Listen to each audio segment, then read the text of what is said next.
My go-to sandpaper is usually around 400, 320, 400 on this type of work. Anything harsher it's just going to gouge the plastic. Anything finer, pretty much polishing the part.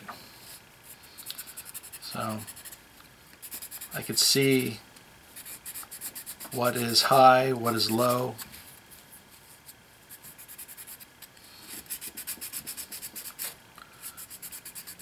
Like there, some of the hub is high and some of the tire is low. But all in all, it doesn't look like it's going to be much filling. On this tire anyway. It looks like it's high on this side.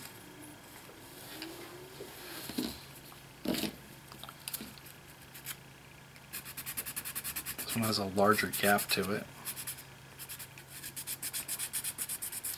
Now what I'm doing is just sanding the edge a little bit. I don't want to take out the roundness of the tire. I'm just seeing if there's a high spot that we can knock down and get it to match. That way when we putty, we're not doing a bunch of extra work for ourselves. Obviously we don't want any dust in the cracks. We just want it like that. Oh. Love to get some paint on these things. Jones into paint, but it's going to be a while.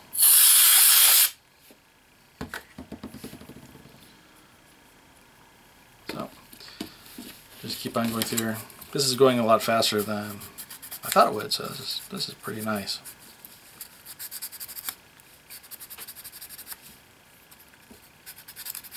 So, we will be puttying tonight.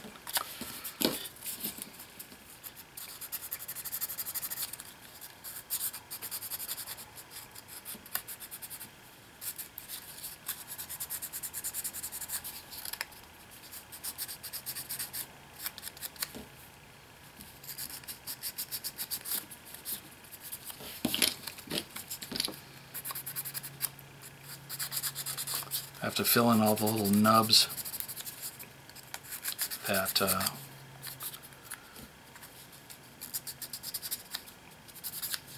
that we made with the Dremel tool. So the more careful you are with the Dremel tool, the less filling you're going to have to do. Unlike me using ham-fisted techniques where you just go in there and start grinding away.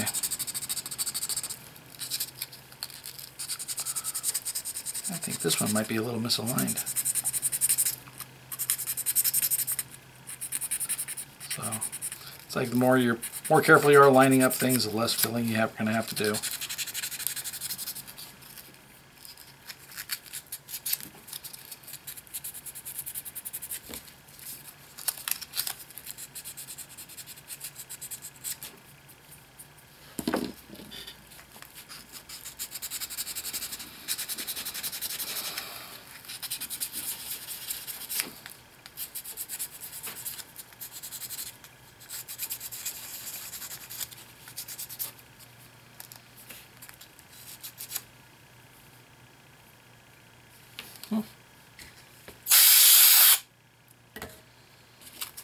A little bit of the accelerator is in the grooves.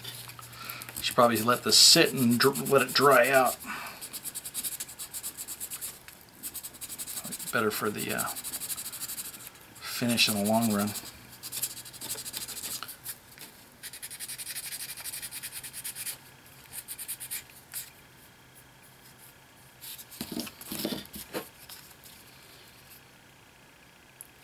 Oh, so I used one of the wheels that I didn't want to use. Oh well, we've all had bad models that you had to use a ton of putty on. But trying to avoid that at all costs. There's no reason for it.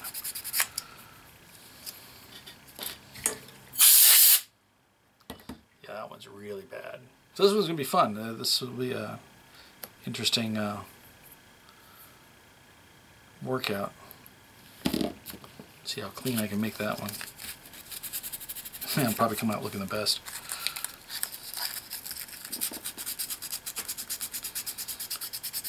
Should really not be doing this much.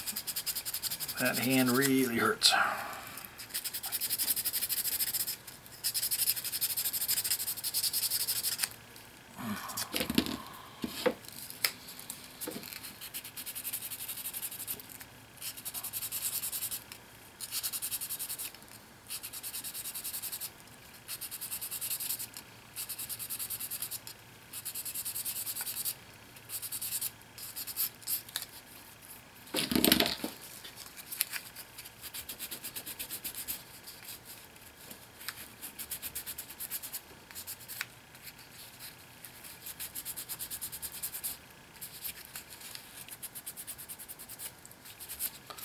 Alright. Get my putty kit out of my upstairs office. Yeah, I got workspaces all over the place. My upstairs office for the CG work, the workshop for model work,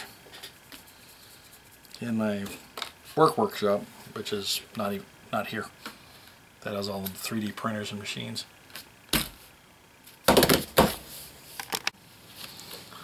All right, so you know, if you're building a model like this, you've obviously used putty. I like to use Tamiya putty. Definitely not a beginner's kit, but I guess I'm saying that. Anyway, I just putting enough on here. I'll probably just come back and scrape it off, do a couple coats, avoiding the areas that I don't have to sand, so I don't have to remove putty that I don't want to have on there.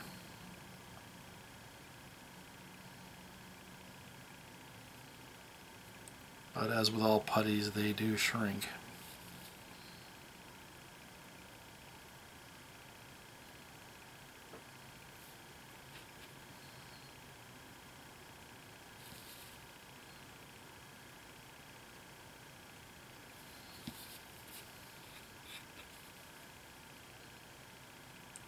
Definitely going to have some pits in those air holes. I'm using this thin spatula. You know, everybody has their tools of choice. I like this because I can push it into the cracks easier.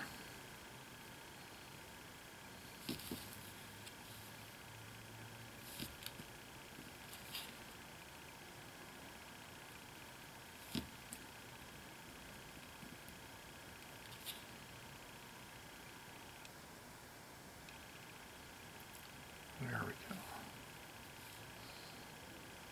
And I'm going to let these sit overnight because it's going to take a while. I'm in Southern California, so it's always warm. It's like February, it's 80 degrees outside.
A good call on making this a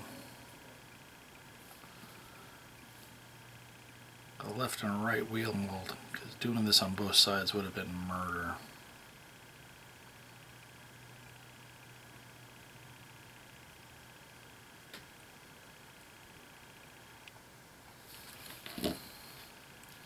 I'm not being super careful, just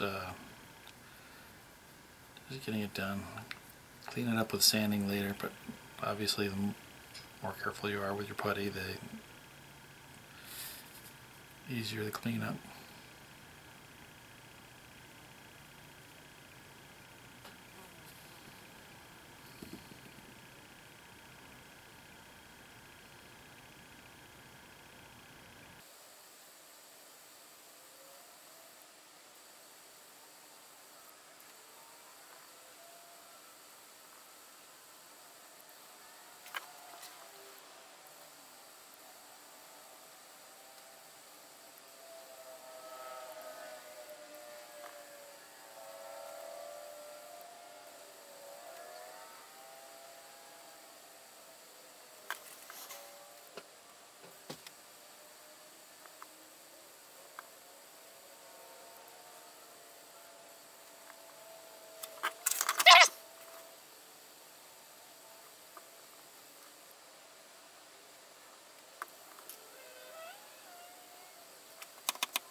Okay, now we're going to let all these dry overnight.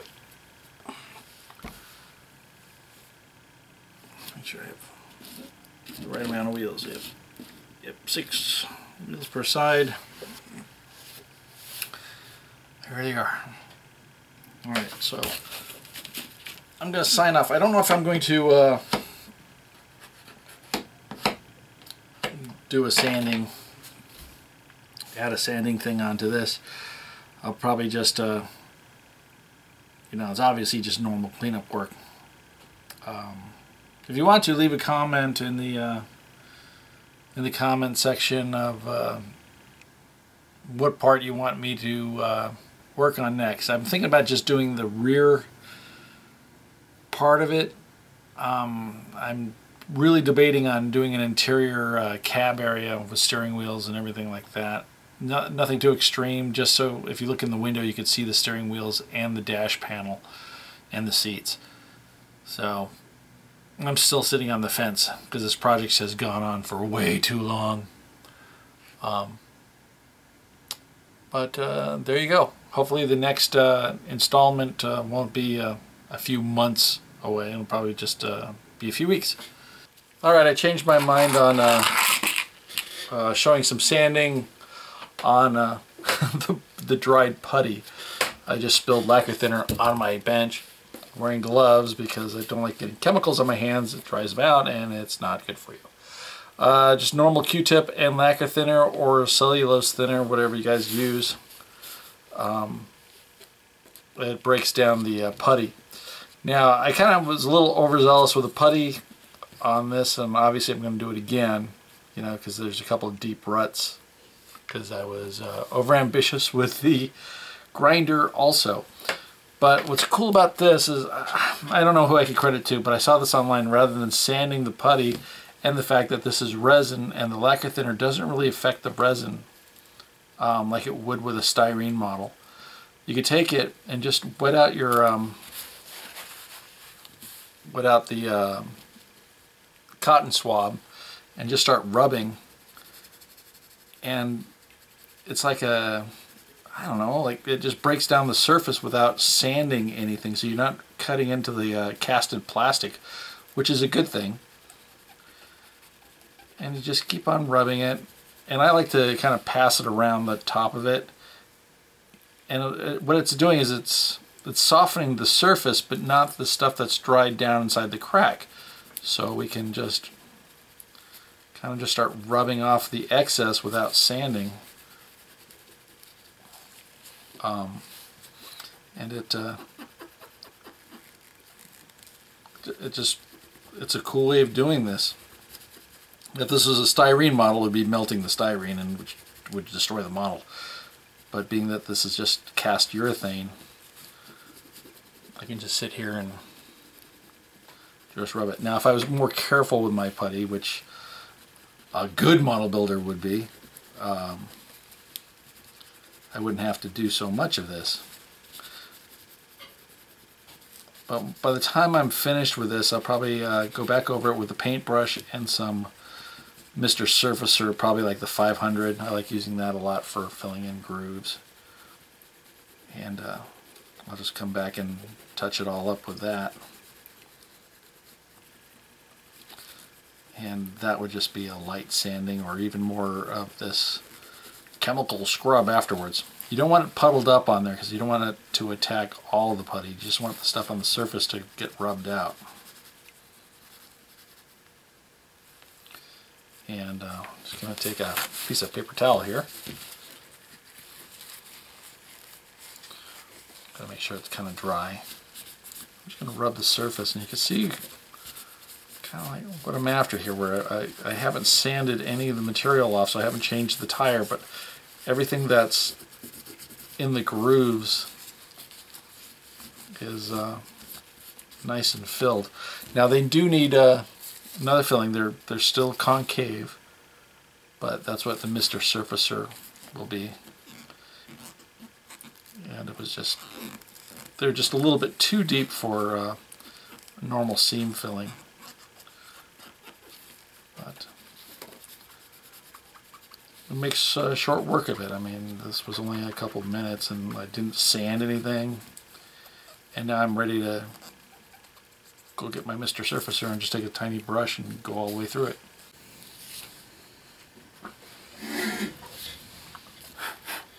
Well, this is just a little less, but I'm just using Mr. Surfacer 500 to fill in the little imperfections on this. Oh, I'm just going to go in here and put little blobbies where it needs it. Because there's probably something on the seam line too. But this one I'll come back and sand, make it look pretty.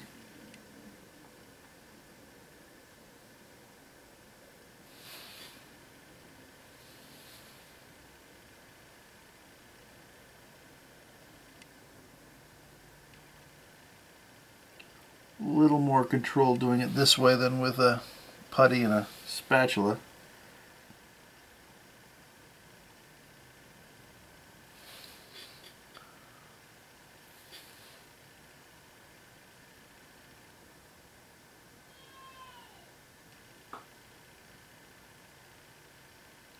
Just heard somebody yell inside the house because the Olympics are on.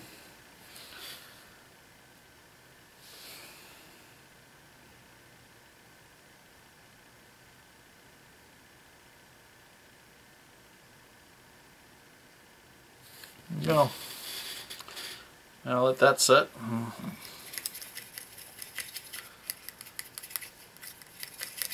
And just I'll sand it out and make it all nice and pretty. Probably come back and do a painting thing on the tires, but for now that brings it into the tire video that I had to split up for some reason because YouTube didn't like how long the first one was. I don't monetize my videos, so I don't see what the problem is. Anyway, there you go. I'll zoom in. There it is. See that little goopiness?